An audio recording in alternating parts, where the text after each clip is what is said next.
you want to talk about it? Nope. Are you sure? Sure. Because I I don't kind of want to talk about it. I want to talk about it. No, it's easier to process if you put it out there and we kind of like have, you got to be able to, in order to overcome your trauma, you got to put it out in order to. Are you? No, sure? I prefer to bottle up my trauma. That's so not healthy. They're still number one in the league. I don't care. Exactly. So it's really not that big of a deal if we talk about it. It's embarrassing. Nobody likes to talk about embarrassing things. Okay? The P.T. Barnums got lucky. Okay, that's fair. You can and we can still process this traumatic event that happened. I don't want to talk about it. Well, I'll respect your decision even if I don't agree with it. But I'm going to talk about it because all you want. The Laval Rocket getting shot down like a SpaceX missile by the Bridgeport Islanders 5-2. That's gross. They scored a goal after an empty netter. So, like, you decided to stop playing, but a team that's mathematically eliminated decided to continue playing. How does that? I'm sorry. I told you that you're not going to talk about it, but I'm going to. Anyway. It's okay because the Habs also lost to Seattle 5 seconds into overtime. They didn't. Why did they not line anyone up on defense? What was happening? What was happening? You were up like 4-2. Like, what actually happened? Yanni Neiman happened, actually. Coachella Valley Firebirds legend. Anyway, bad day for Montreal metropolitan area. Just bad vibes. Organized men's ice hockey yesterday. It was bad. Hey, you know who had like the brightest day of hockey since USA beat Canada in the round robin? It was like the Wings won, which was kind of incredible because it's March and typically when the Red Wings forget how to play hockey. And the Griffins won on a power play goal, which is kind of incredible because like the Griffins, I honestly I don't remember if this is an accurate stat because the number kind of blew me away at first. Or I was like, that's Bob's got to be making that up. Bob Kaiser. The Griffins are 6 for their last 70 on the power play. I think maybe that goal might have pushed them to like 7 for 71, or maybe that pushed them to 6 of 70. I don't know. At any rate, the Grand Rapids actual Griffins scored a goal, up a man, and won a game with it. And I was like, pitch me, I'm dreaming, because then the Red Wings scored more goals than their opponent. And I'm like, this certainly can't be real. And lo and behold, I wake up and both of these are actually holding true. And to that, I just got to say welcome. If that isn't a chaotic way to start your weekend of AHL hockey, then I don't know. I don't know what we are missing something then because right. What do you want from us? Right. What can we do? Help us help you. Help us make you crazy. Right. I thought it was chaotic enough. But I don't know. We'll see. So like Laval beats Rochester. Yeah, like massacres. Rochester twice. Right. Like they swept them. They're like, okay, we're totally the best team in the league, right? Wrong. Well, I don't think that this proves that Laval's not the best team in the league because I still think that they are, even just by straight virtue of where they're at in the standings. What I do think this proves is that Bridgeport is not the worst team in AHL history. No, on March 12th, 2025, the year of our Lord, they were the best team in the league. Because when you beat the best, you are the best. I would say, I don't know if they're the best team in the league, but they are not the worst team for one night. They're not the worst team in the league. I would struggle to even say that they would even be like above the bottom half, even though they did beat Laval. Like Laval's not invincible, right? Like they are human to a certain degree, even though they are Rocket more than human. They are not susceptible to breaking apart over the Florida coastline. Like, I'm not even going to go there because it's kind of a touchy subject. But anyway, it's more so looking that I have to maybe do a little bit of further research into this because for as much as I've dove into the legendary 1990 Bingo Whalers, His favorite. It's his favorite team it's right my now. new favorite thing. And It's his Roman Empire. I can't wait to go on a road trip to Binghamton, New York, and just like soak it all in that experience. But I don't think that they ever beat the number one team of the land, but they only won 11 times. So your list of suspects is very, very short. And if they did, then like huzzah to them. But like, go bingo. yeah, but you should have been worried because like it was Bridgeport playing on the road where apparently they do all of their damage because they've only won like 3 games at home this year. Right. It's one of those things too. It's a little like we're down the stretch. Like Laval is they're holding a lot of people out just to make sure that they stay healthy for playoffs. They're not battling into the playoffs this year. They are firmly planted there. If the playoffs started right now, they'd have a bye. They would be the number round. 1 seed. like they're in the playoffs right now. It's about asset management and making sure that they stays healthy. Yeah, and also Owen Beck is playing with the Canadians still, and it's a whole thing, right? But you did the artist formerly known as the Sound Tigers got lucky. Yes. And yeah, I think a lot of teams. I mean, Laval has a really good home record, but a lot of teams do get like a second win. They get really pumped up, really fired up at Place Bell. Everybody talks about the environment, how much like it, like you hate playing there as an opponent. You love playing there as the home team, because I don't know if you know this about Quebec hockey fans, but they like love hockey or something in that province. Oh wow, that's shocking to me. Yeah, it's wild. It's wild. They eat, breathe, and sleep hockey in that province. So, I always thought they just sang the songs because they were bored. No, yeah, it's wild. And the thing is that like Place Bell, I mean, AHL tickets are really easy to get. Like they're really affordable. They are so accessible. If you want to get into professional hockey, the AHL is an extremely accessible way to do it. Place Bell's regularly sold out. They regularly have maybe like 6 single seats left in the entire arena.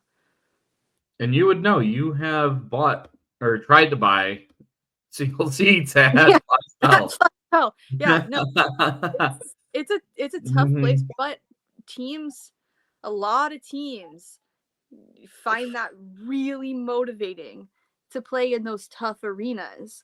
And yeah, I think that's one of the reasons why I think Bridgeport is so freaking effective on the road, is because they're like, well, we can't suck everywhere.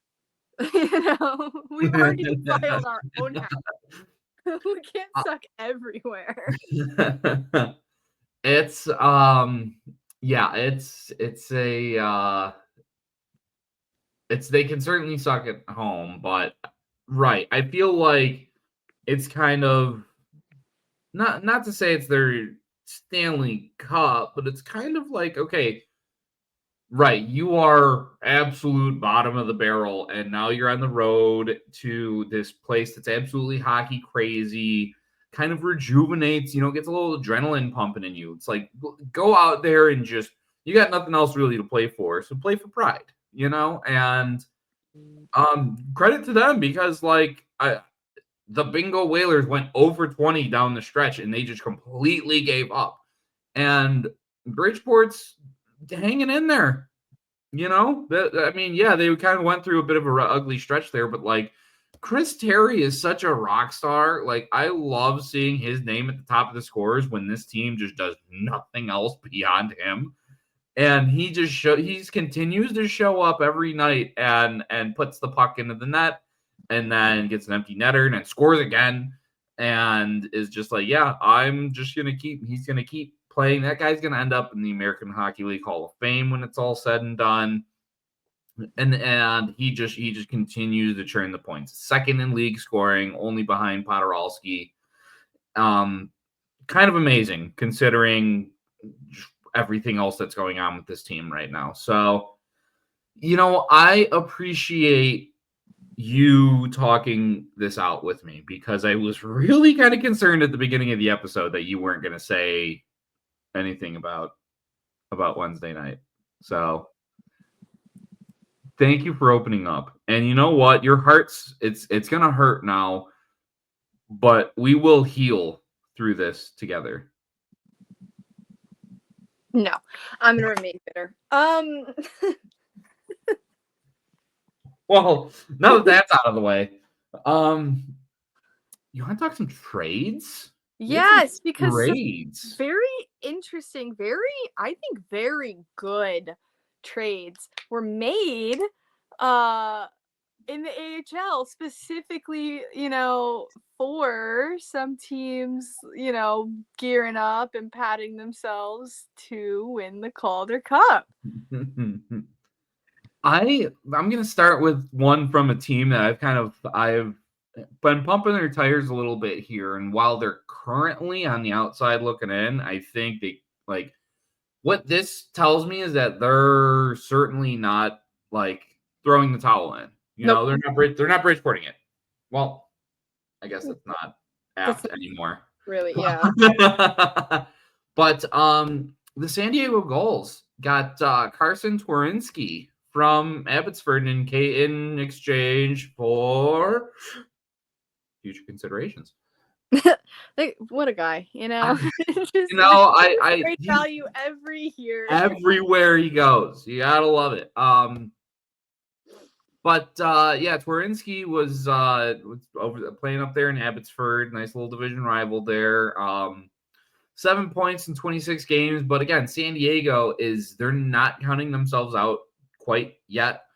And they believe that they still got this. They're still in this. And in a Pacific Division where there's so many teams and that just anything can happen, I love this addition for them. And I love the message more so that it says to the locker room that's we're not throwing this towel in. We want you guys to make the playoffs and to go for a run and to play big games. And we're gonna add a big guy in here to help you along with that. I love it. You don't often see these moves made by teams that aren't really in a position, I guess, in a playoff position. So what this says to me from the management from the Gulls is I don't care where we're at in the standings. We're gonna make a move for a guy, and we're gonna compete. Mm-hmm. Yeah, I like it. Again, it's not always about winning right now. Right. It's about maybe you come in opening day next season and you're already better. And you don't have to build chemistry in the preseason and all of that. You're just already better, and you've got a guy who's already established himself as an important member of your team. And I love it. I think it was a great move. This is not one where I think that it was, I need a change of scenery from the player, whatever. I really feel like it was a hockey move. It was, we got to be better next year, and let's see what kind of pride we can keep. How much confidence can we build going into next season? and I love it. I think it was a great move. Mm-hmm.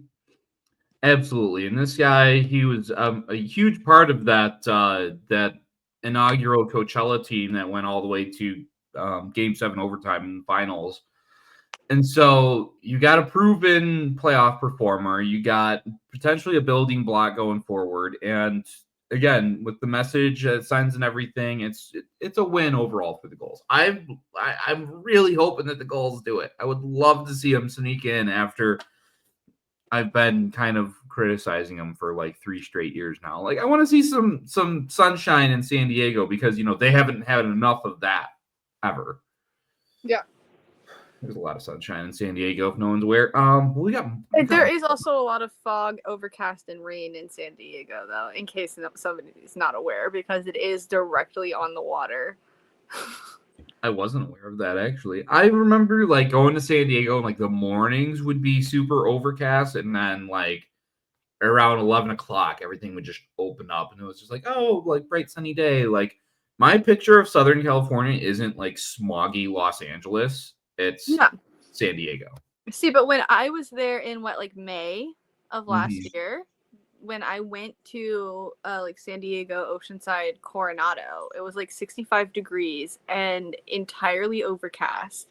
And like the sky, it was like gray and threatening to rain, but because it's California, it like doesn't actually rain.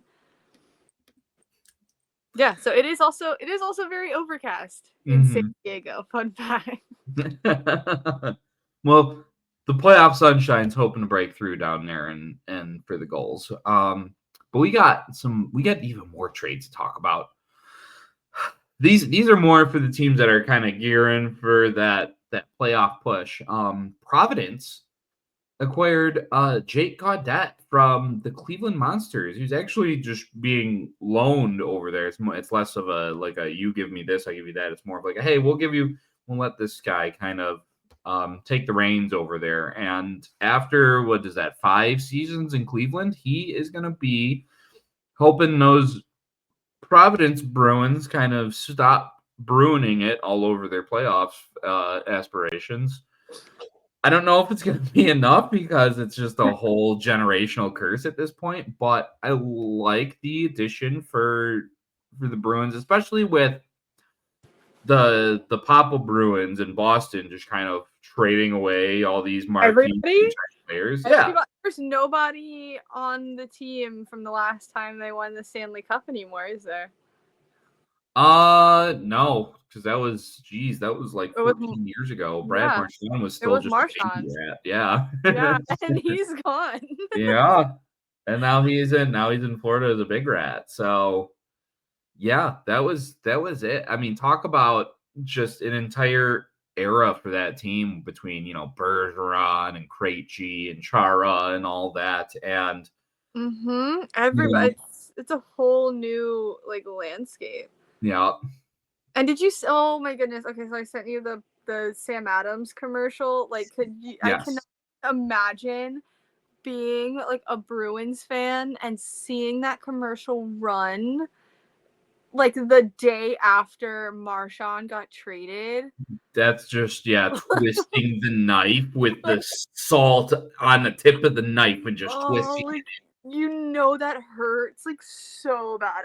All the reports of like they lowballed them and contract extensions, and obviously you turned them down. So then they're like, all right, well, we'll just trade you, and if you're not going to take the contract, and just like it's just bad vibes in Massachusetts. It's such a bad look.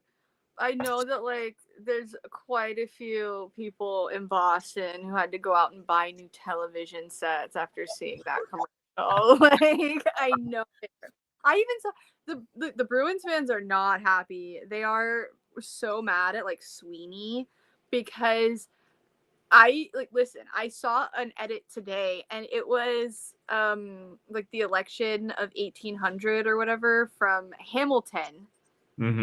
Talking about Hamilton, who are you voting for, Jefferson or Burr, and it was over the whole Marchand thing. It was just pictures of him, and then in line. Oh no! It was talking about sign or get traded, whatever, blah, blah, blah.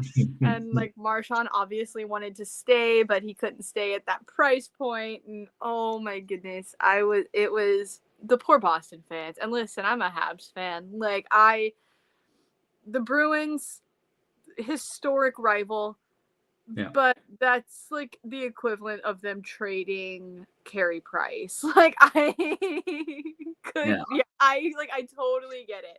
Like that is the last member like of your core team that like has been around for everything. It would have been like trading Carey Price to Boston after they ripped your heart out in the playoffs for 2 straight years. Like, it's pain. And I sympathize. And so I'm hoping that for fans in Providence that Jake Gaudet can kind of heal that a little bit. Put a little bit of a salve on the very fresh wound. Right.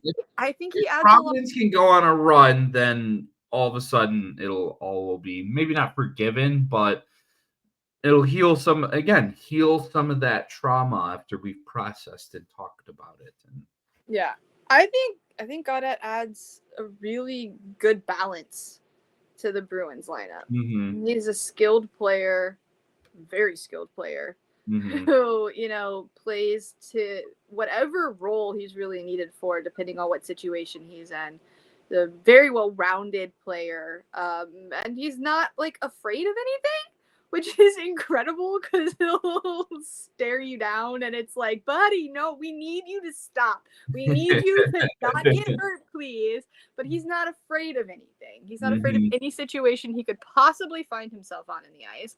And I think that's a lot of what the P Bruins need because, they are not a very tough team, which is bonkers to me because up until the past 5 years, Boston always has been. Right. That was their whole identity, right? Is that they were just if we can't outscore you, we're just going to smash you. We're going to beat you into submission. Right. Yeah, I think especially with Vinny Lettieri, he's probably going to spend the rest of the season because of all the trades. He's probably going to be up in Boston, and then he'll probably come back for the playoffs. But this will be good kind of reinforcement for the roster, kind of add more in there, and then he'll provide valuable depth for the run. And I would like to see Providence make a run. They gotta not ruin it. Mm-hmm. And I don't know who they're staring down the barrel of in a first round matchup. If the playoffs started today, who they'd be staring down the barrel of? I think it's Springfield. Okay, they'd be looking at Springfield, which honestly, the way that Springfield's been playing lately is kind of terrifying to them, but at least it's not like Hartford, because Hartford has been their kryptonite the last couple of years. They do not want to see Dylan Garand, and Hartford's on the outside looking in by 10 points. So it's unless a miracle happens, the bad man can't hurt them anymore. Yeah. That Springfield is they are assassins in the playoffs. Mm-hmm. Yeah. I don't know what it is.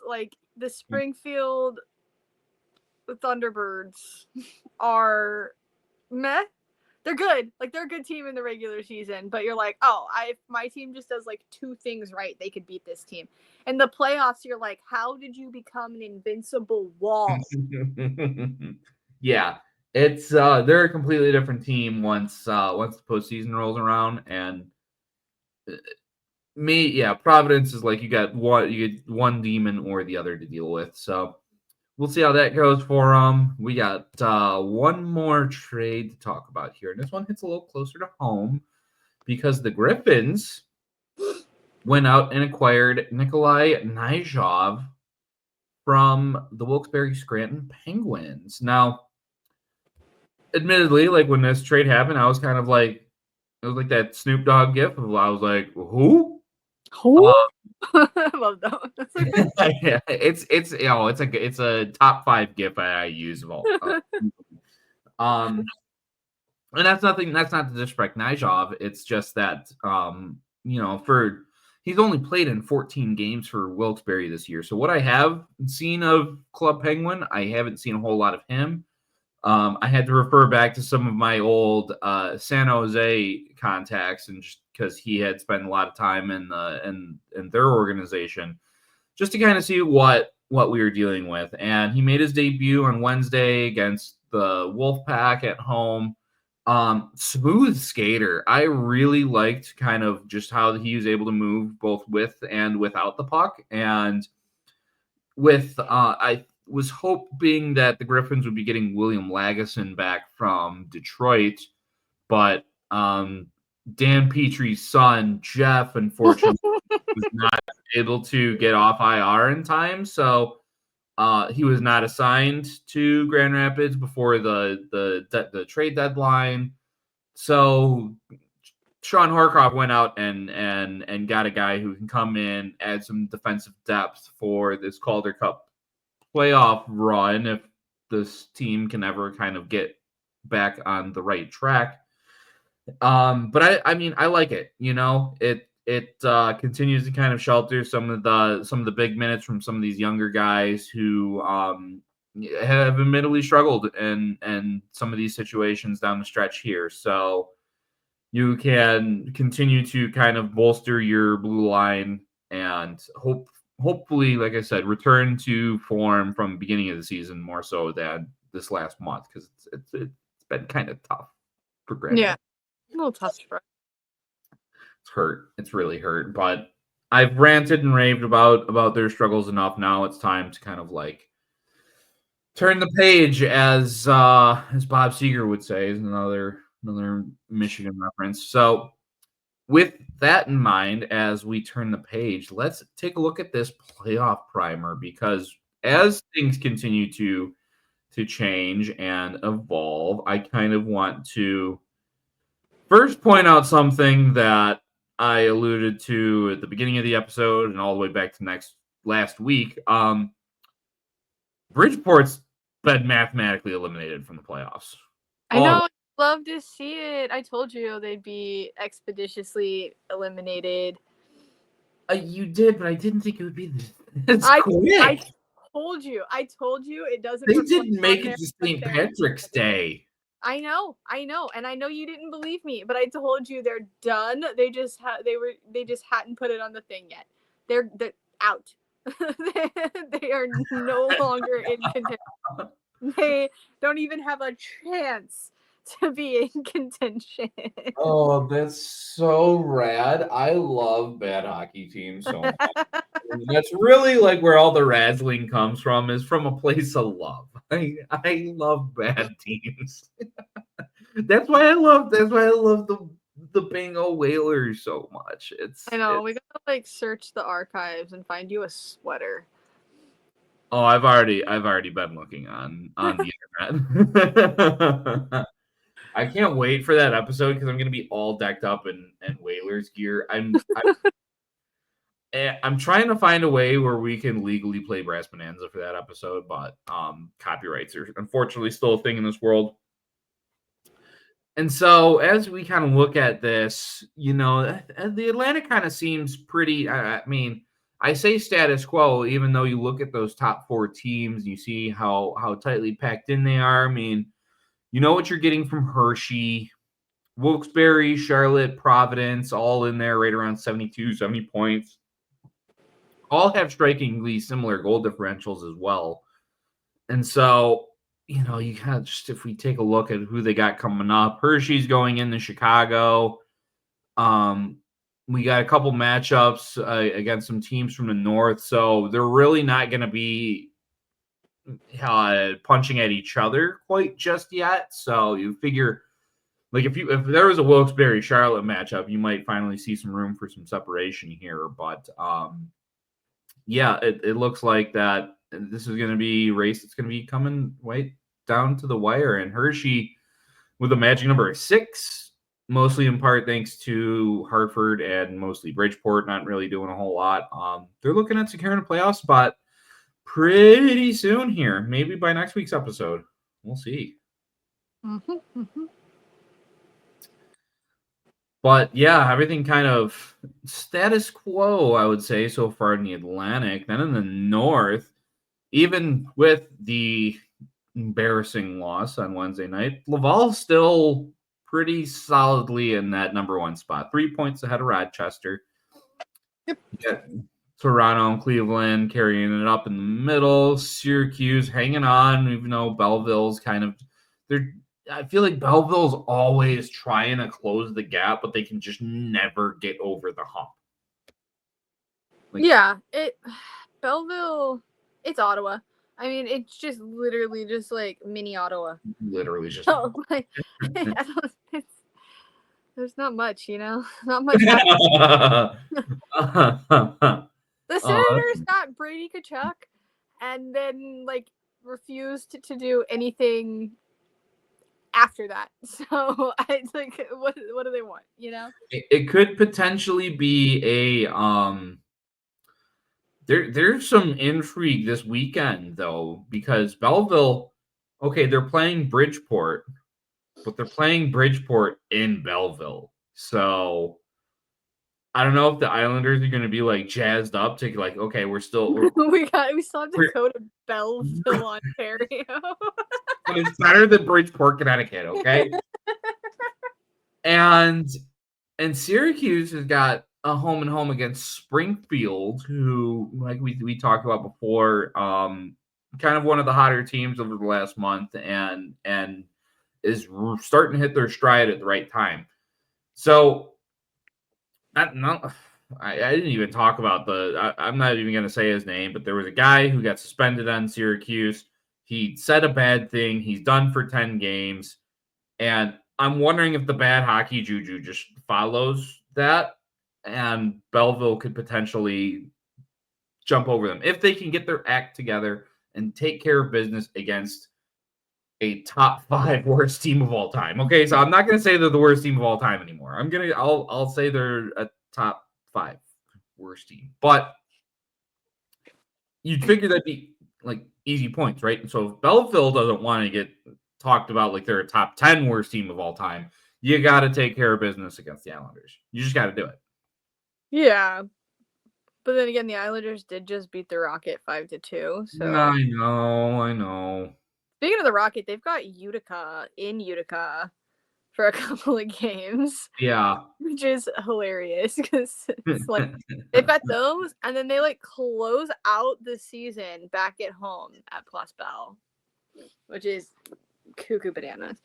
But yeah, so that'll be fun because Utica, when their back's against the wall, they tend to get a little chippy, rappy. Oh yeah. You're going up against the best team in the league, definitely the best team in your division. Yeah, that'll be interesting.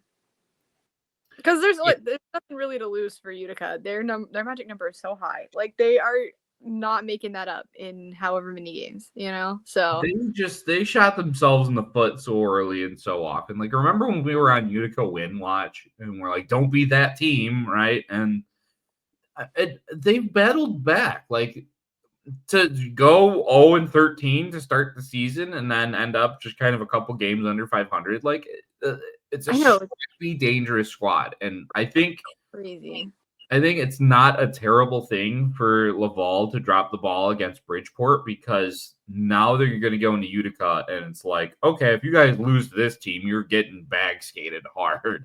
Yeah. Like I said, they have that, and then they go back to Place Bell for like the rest of the month. Yeah. And then back to like life as usual, kind of running here, there, and everywhere. Mm-hmm. But they get out of division play after that. So it's out of division play for a little while until they come back to finish the season in division. But yeah.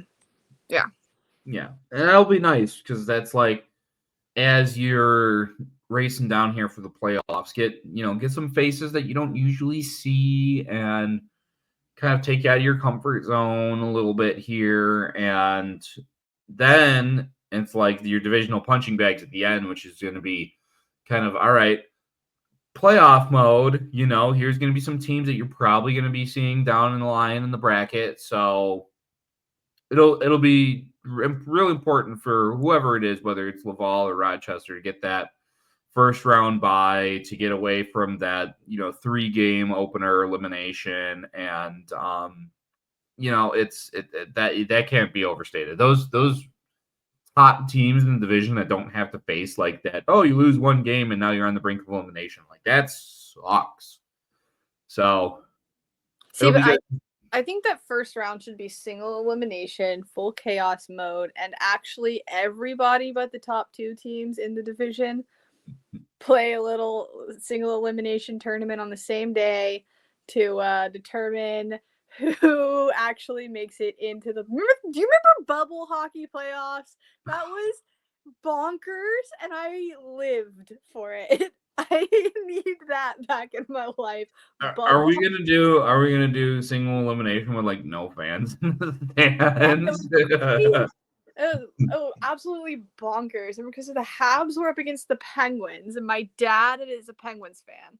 So I was in Colorado. He was back here in Houston.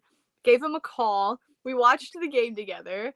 I was like, Habs are going to totally win this. And he was like, there's no way Sidney Crosby is still a Penguin. And I was like, Carey Price is still a Hab. And it was a lot of trash talk. And then Arturi Lehkonen to like Paul Byron score the goal. Boom, Habs played in. It was crazy. It was absolute chaos, and I was watching like 16 hours of hockey a day.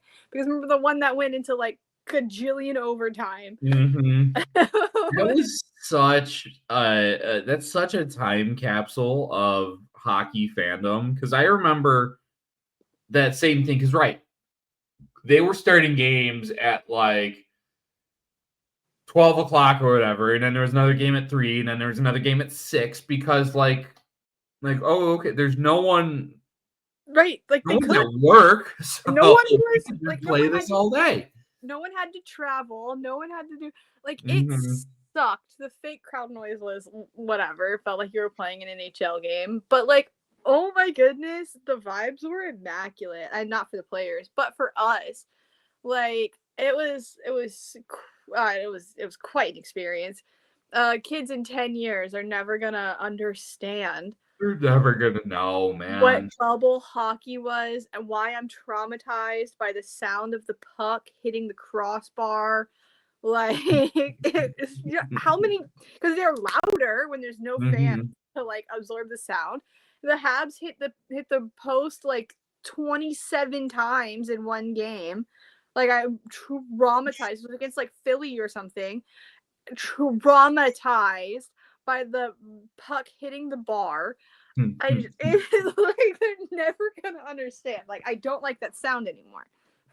I'm surprised there wasn't more hot mic moments, because like I remember distinctively in the World Juniors.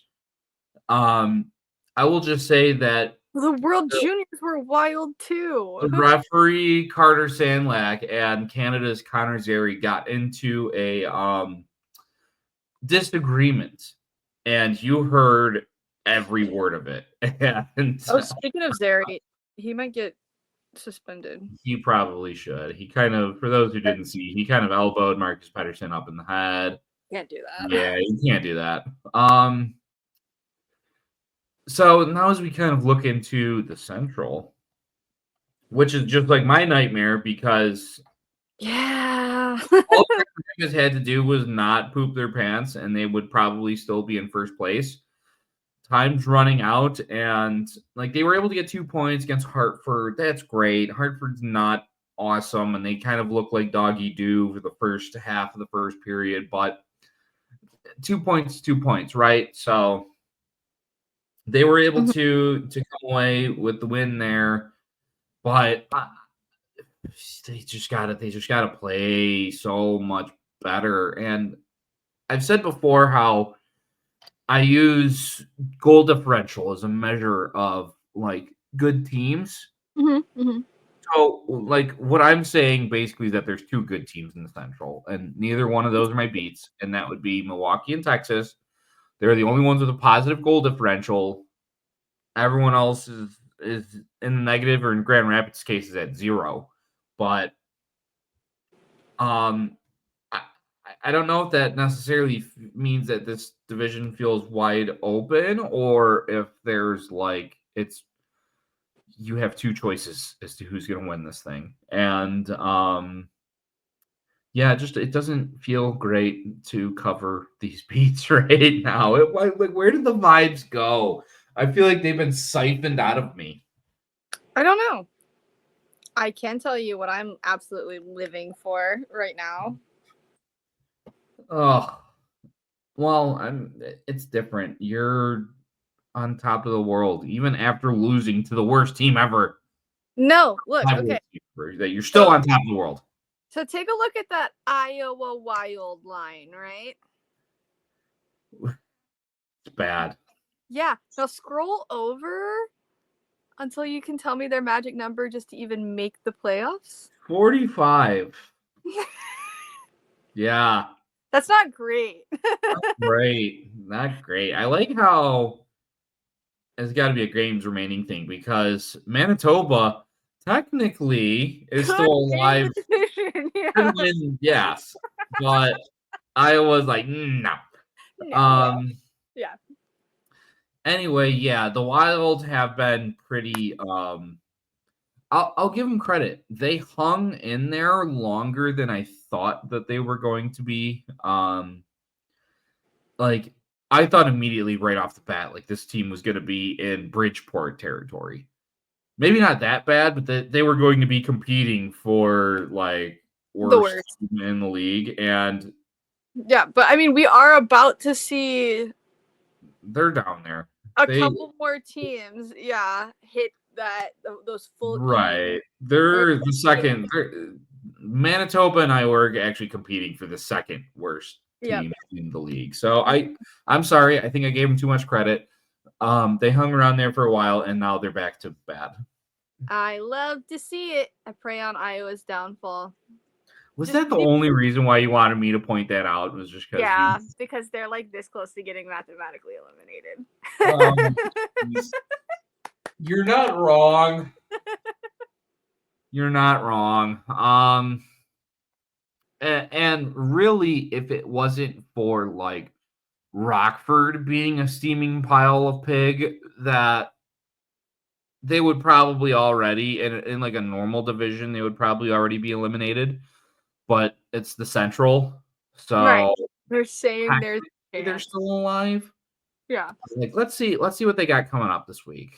Okay, so they got Manitoba at home, which is going to be just a showcase of bad hockey. I might tune in for that. I'm that kind of a sicko where I'm like, yeah, dude, let me see that. Let me see two teams that just have no chance, just dogpiling on each other. I hope both games go to overtime. Just see, but that's the spirit of what Slapshot is. That is Slapshot hockey. Exactly. You know?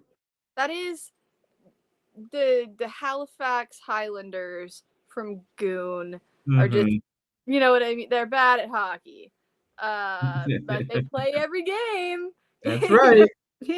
You gotta show up and go to work every day. So I would expect some fights in that one. I would expect a lot of offsides and icings and just like I want to know bad play.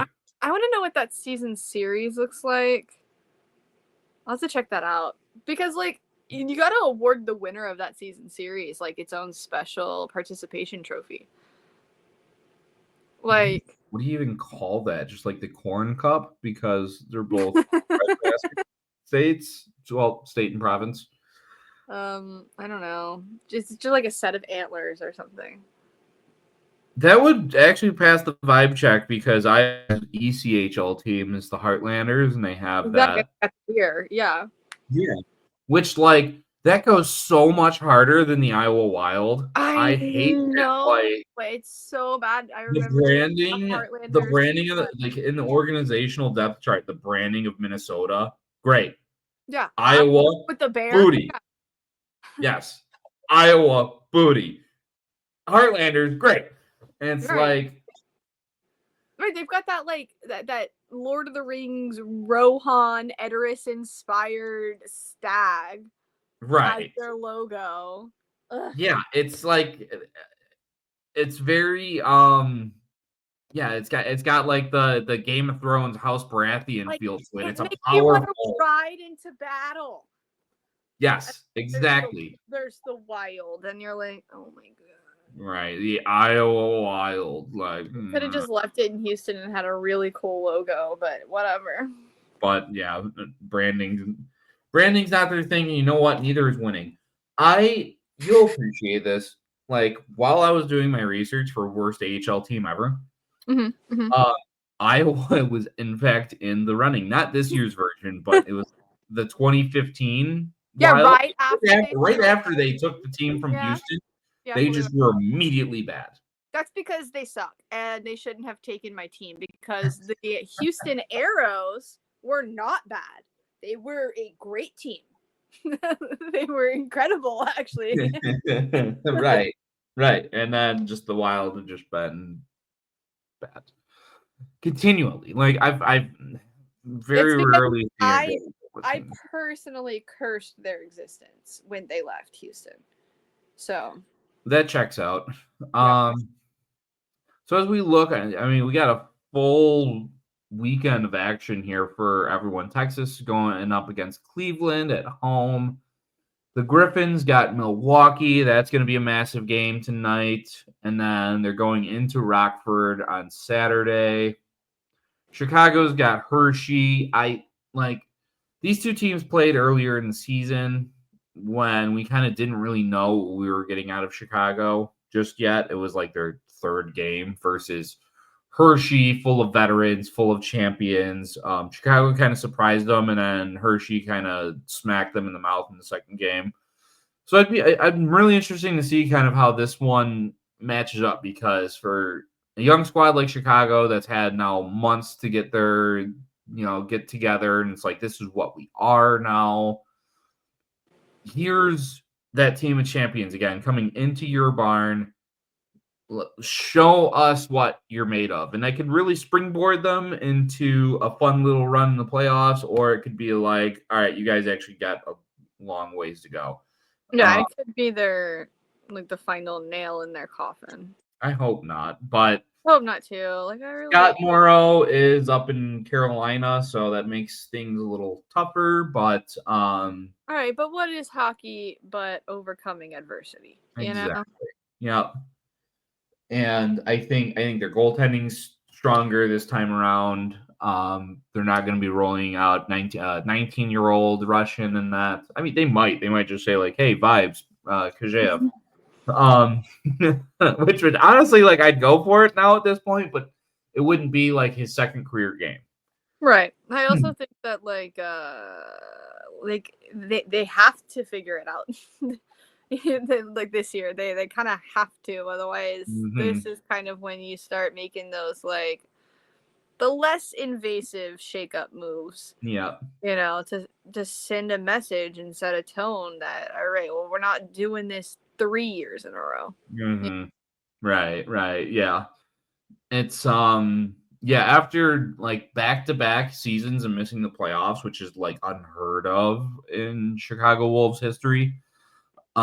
It's time for a run. So this is hopefully where it starts for this team. Hopefully it's not like 2 L's against Hershey, but anyway. Yeah, I think I would cry for you. That'd be tough. But the good news is that like as long as Iowa and Manitoba are down there, they're making the playoffs. Right. Unless don't. So what if Rockford ruins it? But they're only like 10 points ahead. Yeah, but that's Rockford. They got to get their act together, right? Like, actually, no, they just gotta. Unless both of those games goes in the overtime this weekend between Iowa and Manitoba, like, I think they're about to eliminate each other. Which would be hilarious. Which would be awesome. Like, objectively, the funniest thing, one of them could win one, and then the other one could lose one, like, win the other one. And I'm they already petitioning for the thumbnail of this episode being the double knockout from Step Brothers, and it's Iowa and Manitoba. that would be hilarious. That would be great. So let's take a look at the Pacific because, like, I got a bit of my eye on San Diego to start. I've already kind of been pumping their tires. There's some exciting changes. Still 5 points out, but they're within striking distance. What happened to Calgary? Like, I know that they've been like down in the dumps for a bit, and now they've I feel like the bottom's kind of fallen off for them. Imploded. Yeah, like, you know what happened to Calgary is literally Ontario. The Ontario Reign are just like rolling. They've made their way up those standings this year. Like, that is what happened to the Calgary Wranglers. The Ontario Reign came to play. And Coachella too. Like, I'm not sick of Coachella yet, but I'm starting to get like that. Like, all right, it's like, it is so refreshing to see the Eagles up there. Like, the Eagles won, Ontario 3, and it could very well be Colorado, Ontario 1 and 2 coming this weekend. Like, it is bonkers. I love it. I love to see less red because red is such an angry color up in those 1 and 2 spots. Are you saying I'm an angry person? Because I'm very red. Yeah, but that's just because you're a ginger. So it's my beats that make me this way. Yeah, Colorado is, I feel like for a while they've been maybe not far and away the best team in the Pacific, but they've been pretty convincingly the best team in the Pacific. And they've been hanging around like that 2-3 spot mostly because, like, I feel like they were like 4 or 5 games behind in terms of games played of the rest of the division. And now that they've kind of started to catch up there, you can see they got 17 games remaining versus Coachella with 15. Now that they've caught up, it's like the numbers are starting to back them up. You can see their goal differential is way above all the other contenders in the division.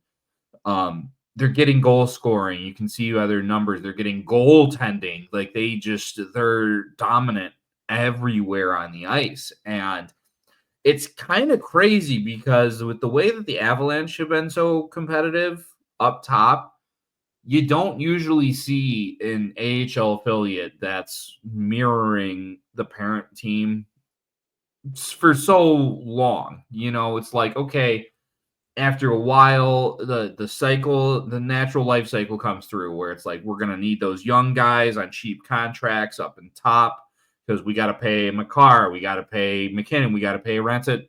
Okay, maybe not him, but they got to pay everyone else. And you see like Nikolai Kovalenko was a big Eagle over the last couple of years. I believe they traded him, but where you need contributions from these players, and the Eagles are just like, we're just gonna keep winning, and not just winning, but like winning in dominant fashion.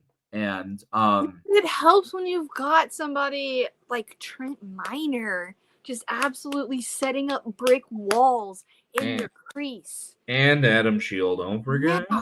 Like, they got 2 good goalies. Like, what? I know, it's freaking bonkers. It's crazy. It is bonkers. It's Joe Sakic, man. Joe Sakic. Why can't it be I don't care if something good happened to them. It should be my franchise-defining number 19 captain that should be doing this. Joe Sakic, dude. No, we'll just keep Andrew Copp.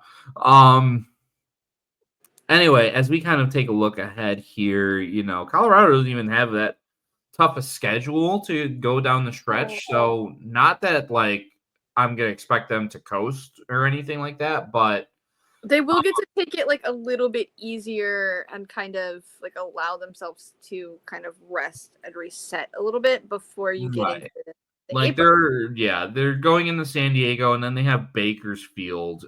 Both those teams are outside the playoff picture at the moment, so that not that it's going to be easy because San Diego's playing for their playoff lives and all that, but as versus Calgary situation where they're going into a hostile environment like Abbotsford, who's now is suddenly right on their heels.